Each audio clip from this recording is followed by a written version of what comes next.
सत्ता के साथ बंगाल में पहले और अब में बहुत कुछ बदल चुका है। जो पहले उपद्रव करते थे वो घरों में छिप जाते हैं। जो जुल्म सहते थे उनके अंदर जवाब देने की ताकत, हिम्मत आ रही है। जो कटमनी लेते थे वो अब पिट रहे हैं। इसे आप बंगाल का जन जागरण भी कह सकते हैं। और इसकी पहली तस्वीर आपको स्क्रीन पर दिखाता हूं। यह तस्वीर है बंगाल के कटमनी गैंग की पिटाई की तस्वीर। ये तस्वीरें तृणमूल कांग्रेस के 3 नेताओं की हैं, जो बारी बारी से दिखाऊंगा आपको। 1 महीने पहले तक अपने अपने इलाकों में इन नेताओं की तूती बोलती थी।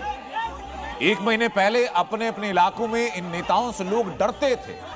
इन नेताओं पर पुलिस हाथ नहीं डालती थी। लेकिन अब आम लोग इनकी पिटाई कर रहे हैं। अब पुलिस इनको रस्सी से बांध कर ले जा रही है। और जो पहले ये लोग आम लोगों को अपने जूते की नोक पर रखते थे, उन्हीं की चप्पलों से पिटाई की जा रही है। निजाम यानी सरकार बदलने के बाद रायदिघी में महिलाओं ने कटमनी वसूल करने वाले तृणमूल कांग्रेस के नेता बप्पा हल्दर की उसके बूथ पर पिटाई की।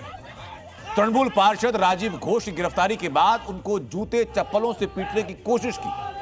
और पश्चिम बंगाल के डायमंड हार्बर में तृणमूल नेता बप्पा शेख को पुलिस रस्सी से बांधकर अपने साथ ले गई।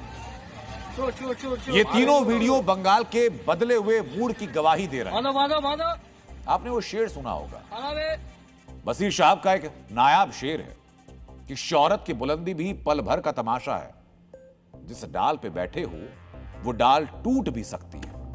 और यही हुआ टीएमसी के नेताओं के साथ। जब इन्होंने लोगों पर जुल्म किए तो शायद इनको इस बात का अंदाजा नहीं था कि वो जिस पार्टी के कार्यकर्ता हैं वो पार्टी चुनाव भी हार सकती है।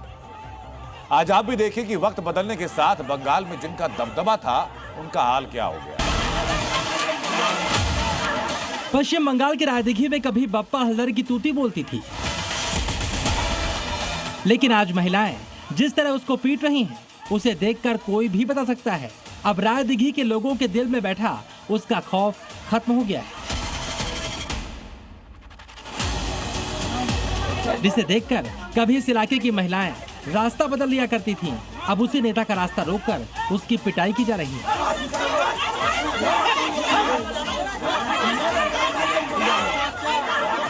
वीडियो देखिए, टीएमसी नेता बड़ी अकड़ में आकर अपनी स्कूटी रोकता है।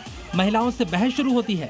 टीएमसी नेता अपनी पुरानी अकड़ में था, इसलिए महिलाओं को धमकाने की कोशिश करता है।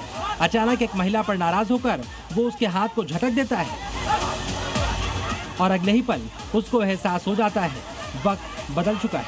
महिलाएं उस पर थप्पड़ और घूंसे बरसाने लगती हैं।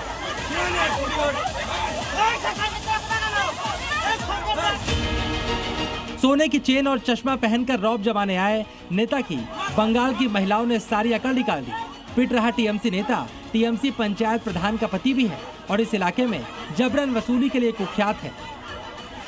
टीएमसी के शासन में आम लोगों को घर देने के बाद इसने कटमनी यानी गैर कानूनी कमीशन वसूला था। लेकिन सरकार बदलने से हालात बदले तो उसकी पत्नी के बूथ यानी बूथ नंबर 166 में ही उसे पकड़कर उसकी पिटाई कर दी गई।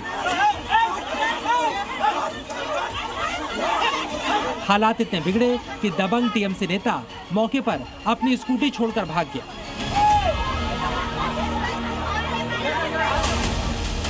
रायदिघी में टीएमसी नेता पिटकर भाग गया, लेकिन दुर्गापुर में टीएमसी का ब्लॉक प्रमुख और पूर्व पार्षद राजीव घोष पुलिस की गिरफ्त में है और उसकी पेशी के दौरान बीजेपी कार्यकर्ताओं और स्थानीय लोगों का गुस्सा फूट पड़ा।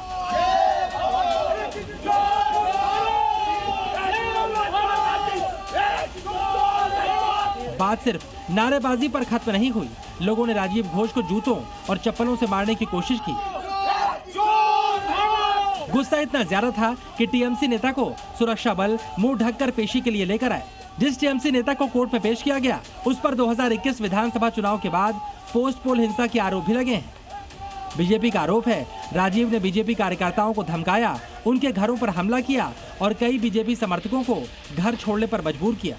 2024 लोकसभा चुनाव के दौरान भी उस पर तानसेन रोड पर बीजेपी बूथ कैंप में घुसकर कार्यकर्ताओं पर हमला करने का आरोप लगा। बीजेपी कार्यकर्ताओं का आरोप है कि सत्ता बदलने के बाद वो बीजेपी में शामिल होने या मदद मांगने बीजेपी ऑफिस पहुंचा, लेकिन दाल नहीं गई। आज के राजीव घोष को सजा मिलनी चाहिए। राजीव घोष को जूते से मारना चाहिए। क्योंकि इसने पूरे दुर्गापुर में अशांति पैदा कर रखी है। 2019 में हमारे कार्यकर्ताओं पर हमला किया था, गोली चलाई थी। इस तरह की बहुत सारी घटना है। जहां भी जाता था वहां अशांति फैलाता था। राजीव घोष पर आरोप तो पुराने हैं, लेकिन तृणमूल शासन में कार्रवाई नहीं होती थी। वक्त बदला तो हालात भी बदल गए। टीएमसी के दबंग नेताओं के दिन साउथ 24 परगना के डायमंड हार्बर में भी सही नहीं चल रहे। यहाँ टीएमसी के स्थानीय नेता बप्पा शेख को पुलिस रस्सी से बांध कर लाई। जो लोग कल तक शेख को देखकर डरते थे, वो आज उसको रस्सी से बंधा देखकर काफी खुश हैं। 2018 के पंचायत चुनाव के दौरान शेख पर बीजेपी नेताओं के परिवार की महिलाओं को पीटने और यौन उत्पीड़न के आरोप भी लगे, लेकिन कभी कार्रवाई नहीं हुई। लेकिन अब बंगाल पुलिस रास्ते में इसकी परेड करवा रही है। मित्रों, आचार्य चाणक्य ने अपनी पुस्तक अर्थशास्त्र में लिखा है कि जिस राज्य में भ्रष्टाचार पनपता है, वहां की जनता का विश्वास और राज्य की समृद्धि नष्ट हो जाती है। पश्चिम बंगाल में सिस्टम का हिस्सा बन चुके भ्रष्टाचार की वजह से आम लोगों का विश्वास व्यवस्था से उठता जा रहा है। अब सोचिए जरा, आम आदमी के मन में कितना आक्रोश है, कितना गुस्सा है।